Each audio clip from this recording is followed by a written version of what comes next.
982쪽.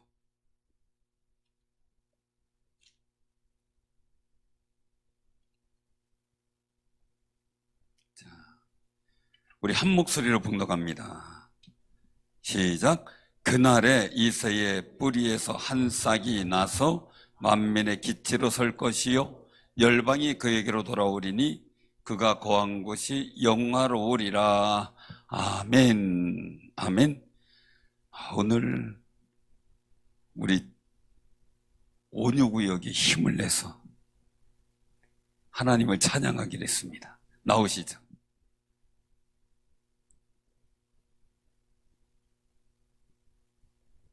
이게 자원해서 찬양하겠다는 마음이 너무 귀한 거예요. 나오실 때 박수 한번 쳐주시기 바랍니다. 이 가운데로 쭉 오시죠.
수고하셨습니다. 우리 한경수 안수 이사님이 건강이 안 좋은데 여러분들의 기도로 잘 이겨나가셨고 또 이렇게 오늘 찬양까지 하시니까 너무 좋습니다. 다시 한번 우리 힘내시라고 박수 한번 쳐주시기 바랍니다.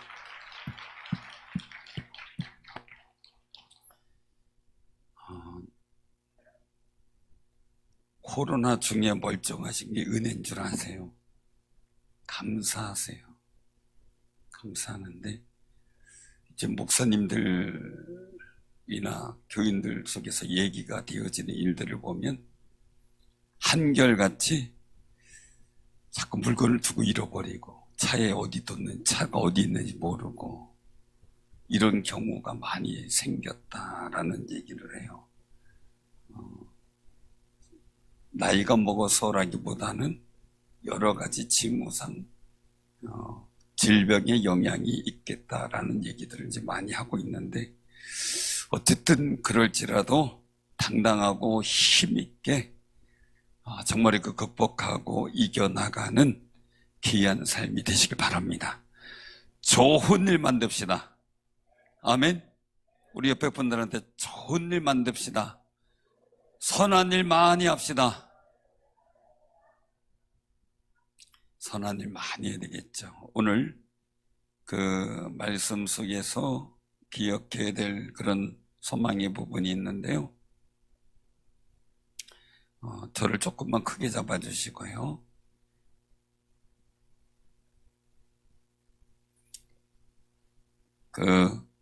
우리가 꼭 기억해야 될 부분들은 지금 내가 어떻게 지금 실존하고 있는가, 존재감이죠.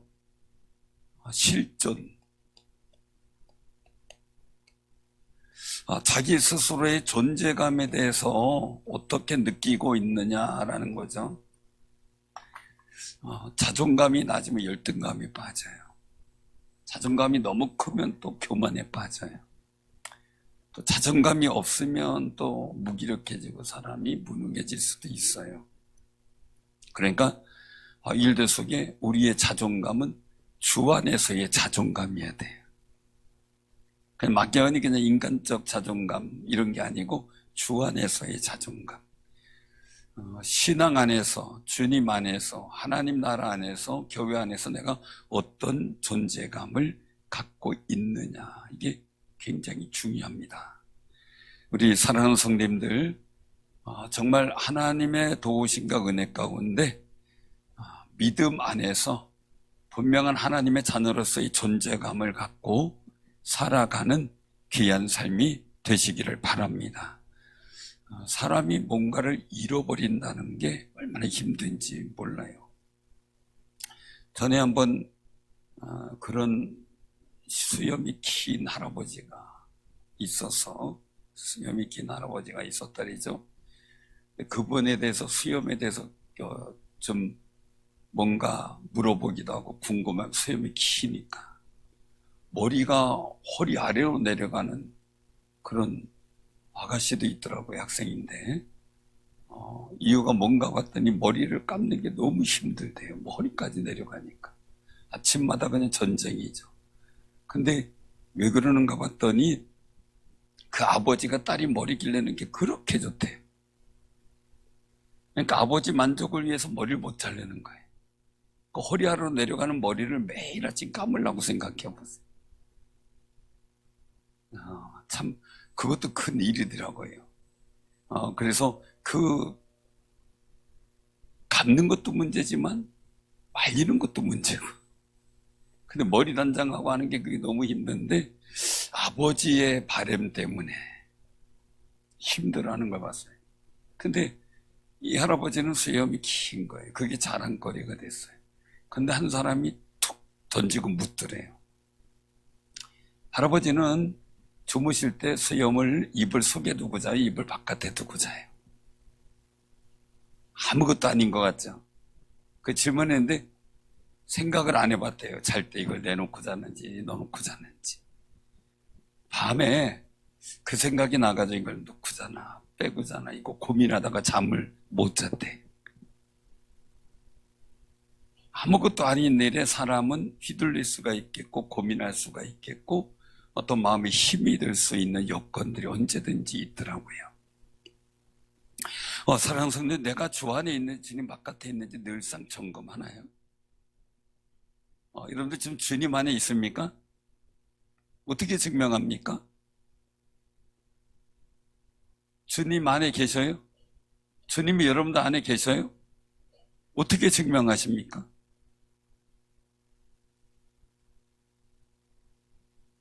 주님 안에 계시는지 안 계시는지를 어떻게 우리가 증명할 수 있겠죠?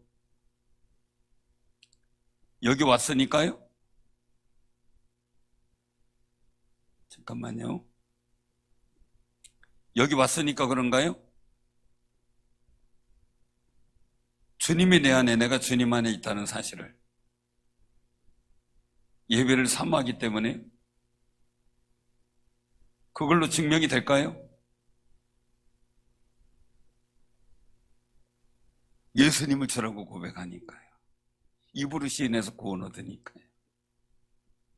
내 안에 성령이 안 계시면 내가 예수를 주라고 고백할 수가 없죠. 로마서 8장에 있는 말씀처럼.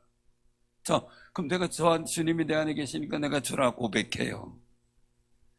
여러분들 마음속에 하나님 아버지라고 부를 수 있는 거 성령의 은혜가 아니구나. 내주하시는 성령의 은혜가 아니면 고백할 수 없다 그랬어요. 저는 시골에서 목회할 때 그걸 봤어요. 그 시어머니 되시는 분이 막 속상해가지고 한탄을 하시더라고요.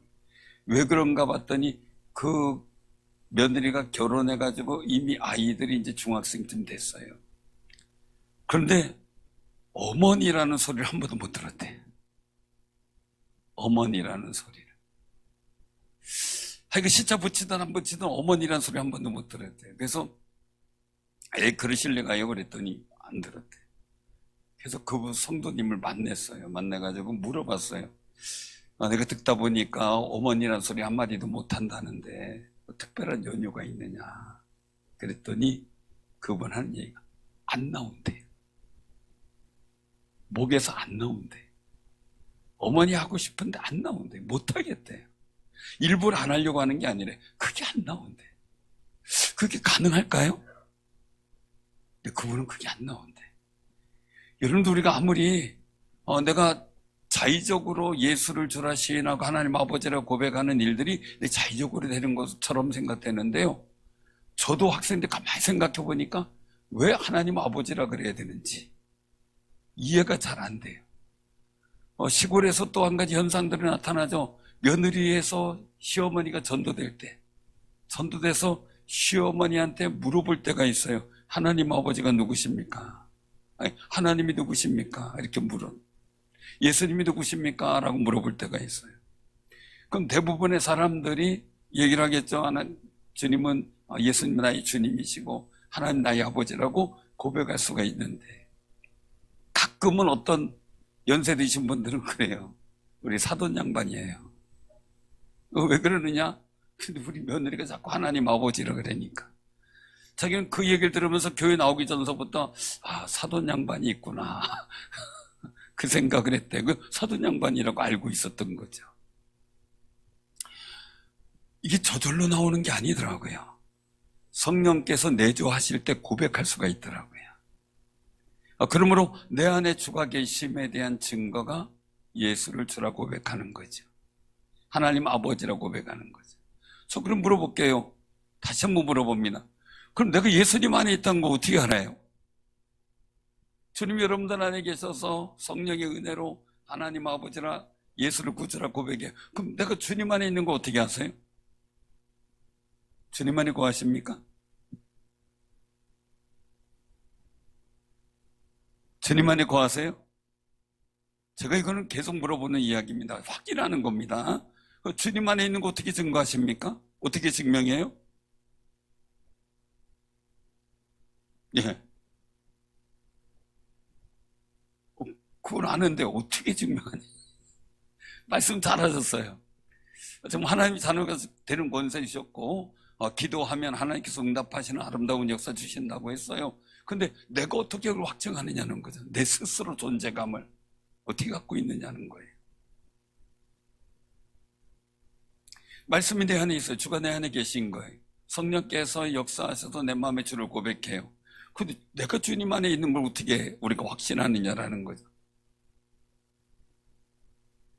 근데 오늘 여기서 굉장히 중요한 모습을 보게 돼요. 그 부분들을 우리가 생각하면서 하는데 오늘 본문 말씀 속에 그날의 이새의 뿌리에서 한 싹이 나서 라고 하는 거예요. 뿌리에서 한 싹이 나서. 자, 어디로 보냐면요 1절 한번 보세요. 11장 1절 같이 한번 봉독해요. 자, 시작. 이새의 줄기에서 한 싹이 나며 그 뿌리에서 한 가지가 나서 결실할 것이요. 아멘. 자, 오늘 여기서 말씀 속에서 뿌리에, 줄기에서 한 싹, 뿌리에서 한 가지 한 싹, 두 가지 의미를 가져요. 이거는 우리가 좀 잘 볼 수 없는 광경이기도 해요. 간혹가다 어떤 나무에서 볼 수 있을 수는 있을 것 같아요. 근데 이스라엘 나라 땅에는 이게 감람나무에서 볼 수 있어요. 감람나무라고 하는 것은 그 얘기를 하더라고요. 그 지리,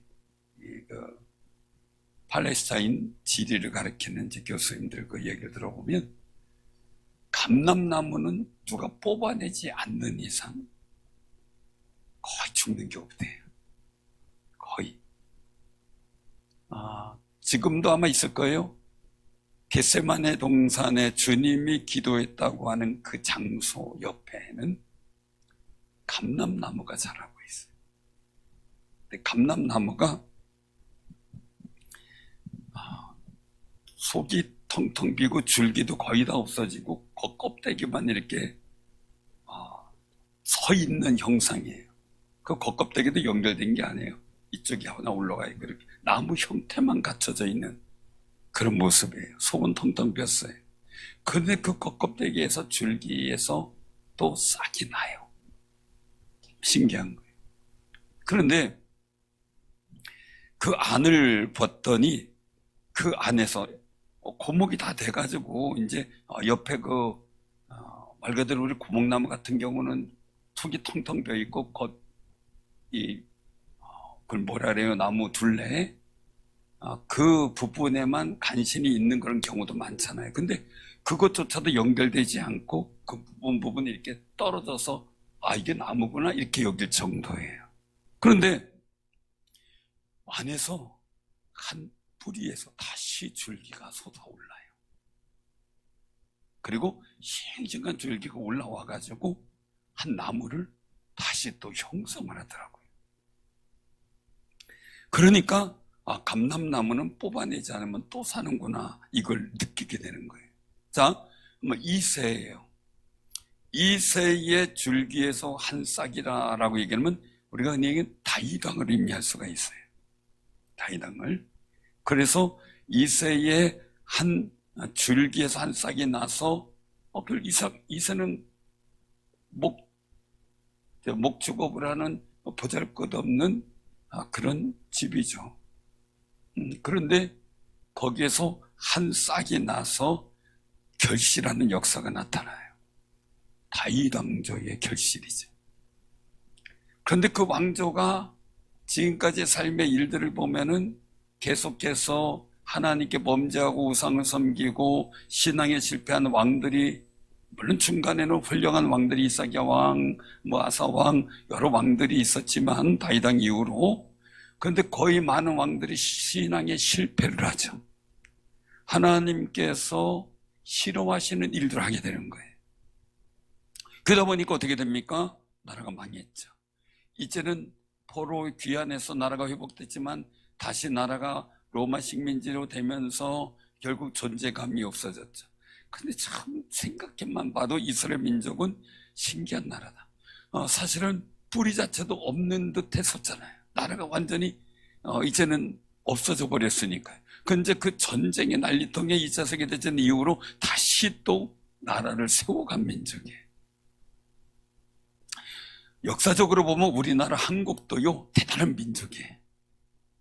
정말 그 수많은 외세를 경험하고 점령도 당했지만 끊임없이 나라를 유지하고 세워진 나라가 우리 대한민국이에요.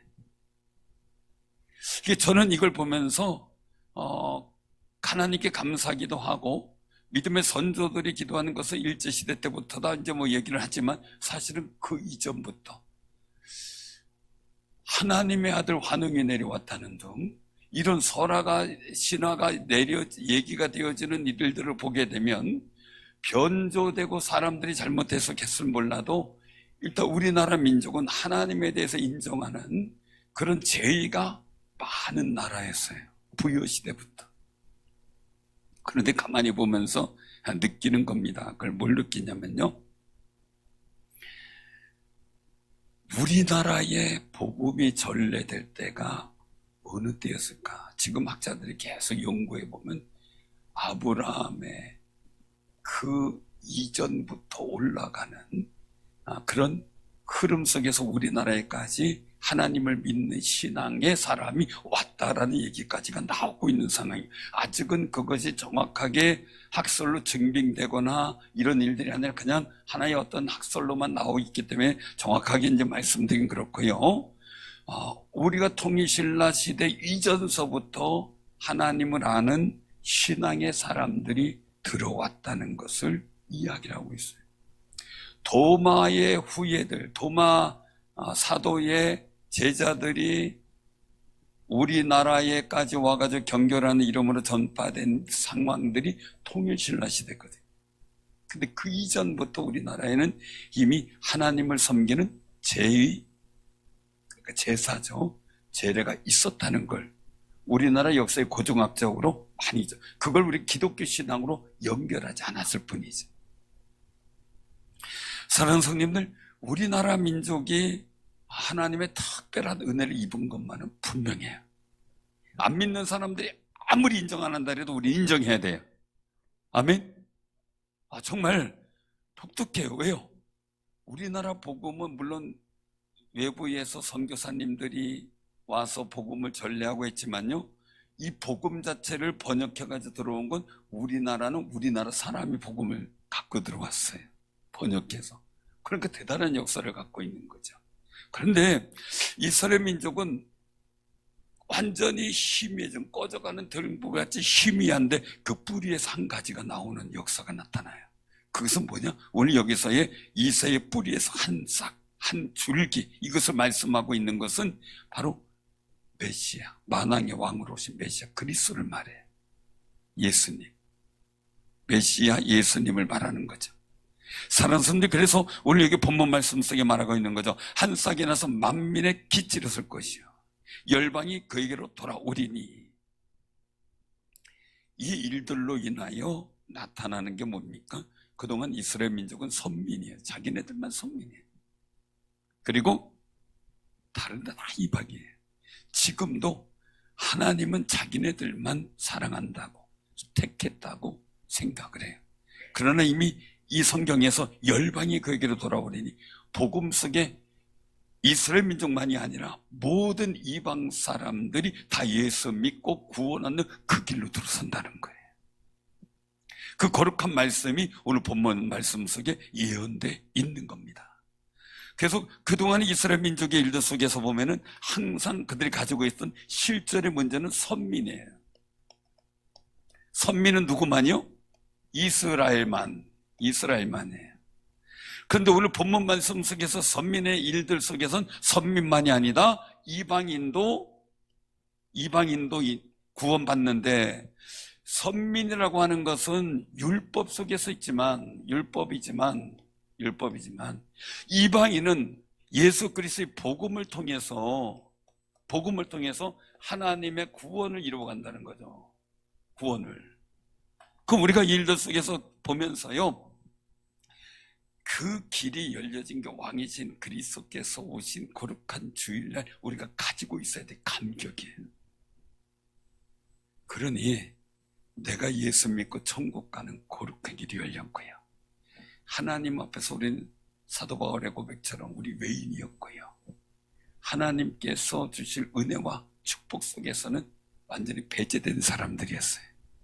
그런데 우리가 그 은혜 가운데 들어오게 됐어요. 아멘.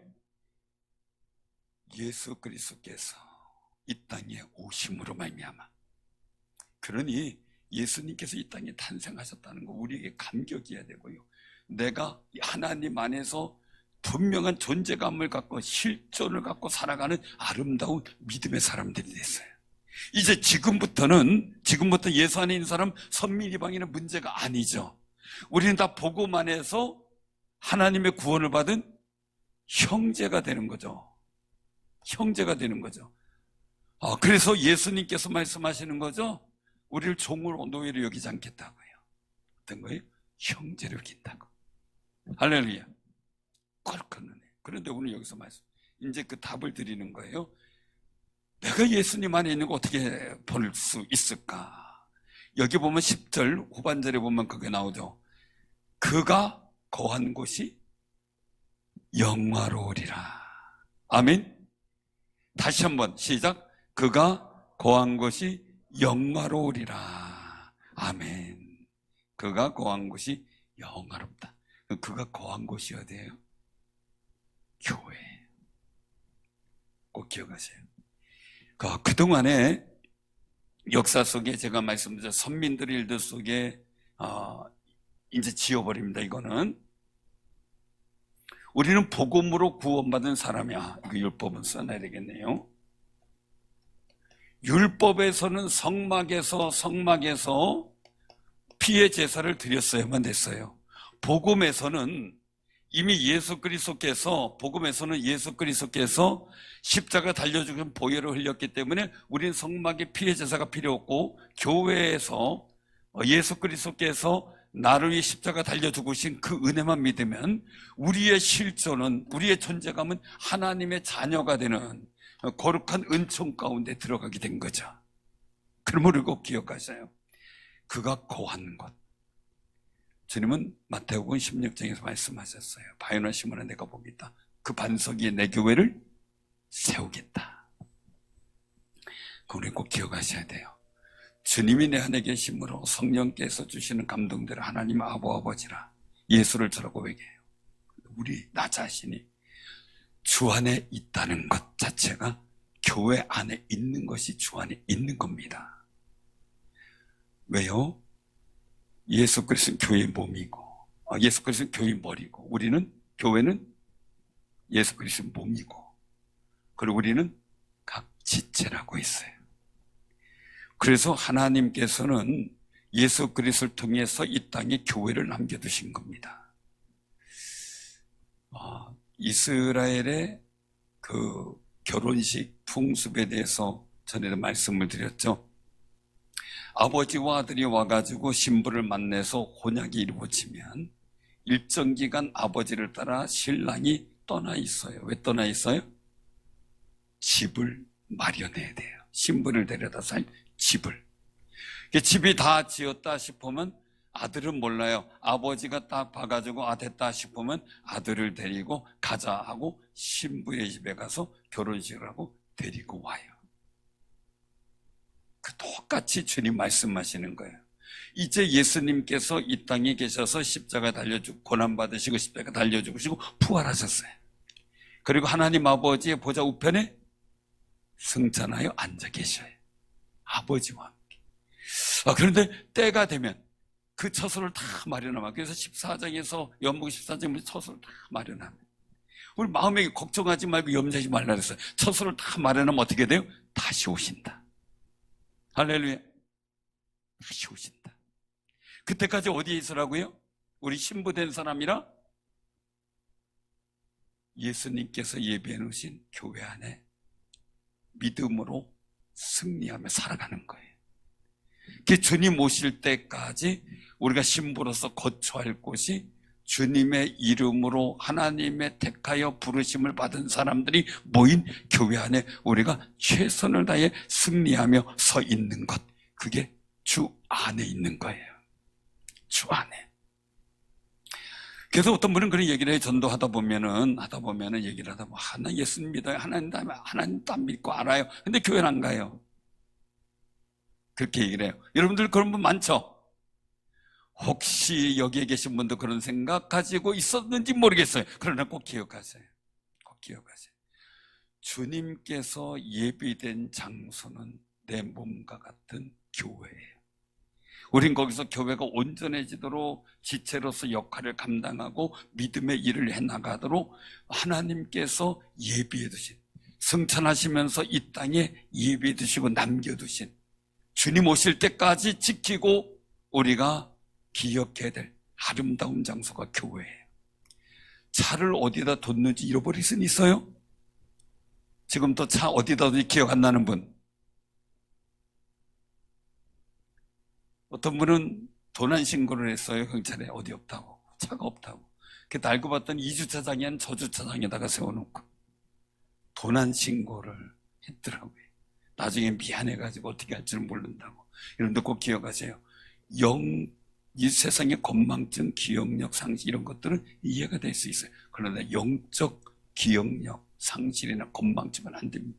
교회가 어디지? 이러면 안 되잖아요. 그렇죠? 가끔가다 우리 교인들 이름 생각 안 날 때가 있죠. 뭐 얘기하다가 누구든지 불러봐 이러면 이름이 뭐더라 이렇게 하는 경우는 있을 수 있어요. 근데 얼굴 보고도 누구지? 이름 보고도 이거 어디서 봤지? 이러면 안 되잖아요. 오늘 우리 꼭 기억하시 바랍니다. 내가 주님 안에, 주님이 내 안에 있으면 이 사람은 과실을 많이 맺는다는 거예요. 그리고 말씀하시죠. 저가 내 안에, 내가 저 안에 있으면 무엇이든지 원하는 대로 구하라. 그러면 내가 시행하리니. 그 말씀 믿습니까? 믿으세요. 믿으시면 기도의 탐욕을 얻어야 돼요.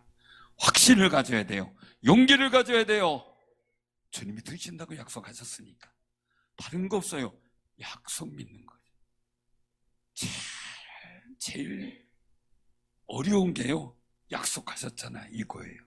제일 어려운 게. 어떤 사람은 저한테 목사님 약속했잖아요. 이러면 제가 할 말 없어요. 근데 저는 목사님 약속했잖아요. 이 얘기 참 하기 또 어렵더라고요. 그런데 우리는 하나님께 해야 돼요. 하나님 나한테 약속했잖아요. 나는 막 약속을 그렇게 연초만 되면 어떻게 해요? 약속 많이 했죠. 지금 연말 되니까 어떻게 약속 제대로 지켰어요? 안 지켰어요? 저부터도. 그래서 뻔뻔하게 주여 약속 지키세요 할 수 있어야 돼요. 왜요? 애들이 커 나오면서 자기들은 약속 지켜요? 안 지켜요? 그죠? 그런데 부모가 한 약속은 어때요? 끝까지 떼거지 쓰면서 받아내잖아요. 그게 자식이에요. 그게 부모예요. 그러니 우리는 그가 거한 곳이 영화로우리라. 이 예배당이 영화롭고요. 우리 교회가 영화로워야 되고요. 여러분 한 분 한 분이 예수 그리스도 이름으로 영화롭게 되어지는 놀라운 역사가 있기를 바랍니다. 저는 주님이 영화롭기 때문에 내가 주 안에 있으면 나도 영화로워지는 거죠. 그 은혜가 이 왕이신 그리스도의 주일에 여러분들에게 크게 임하시기를 주님의 이름으로 축원합니다. 아멘.